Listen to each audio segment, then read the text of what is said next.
Unmute ചെയ്ത് സംസാരിക്കാം please. സൈ ചേച്ചിയാണോ? സൈ ചേച്ചി പറയൂ. ഞാൻ ഇതുപോലെ എന്താ പറഞ്ഞാൽ ഞാൻ ഒരു മേജർ ഇഷ്യൂ കഴിഞ്ഞ് വന്നയാളാണ്.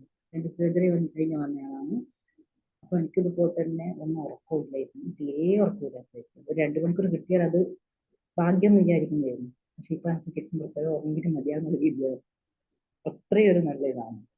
പിന്നെ അതേപോലെ തന്നെ ശ്വാസം മുട്ടൽ എപ്പോഴും പറഞ്ഞാൽ ഇൻഹേലറും നെബുലൈസറും ഉപയോഗിച്ചിരുന്നതാണ്. ഇപ്പം എനിക്കത് ഉപയോഗിക്കേണ്ടി വരുന്നില്ല. അതിനുണ്ട് നമുക്ക് എടുത്തു പറയാൻ പറ്റുന്നതാണ്. താങ്ക് യു സോ മച്ച് സൈ ചേച്ചി. ശ്വാസമുട്ടലിന് പരിഹാരം തന്നു എന്നുള്ളതാണ് പറയുന്നത്.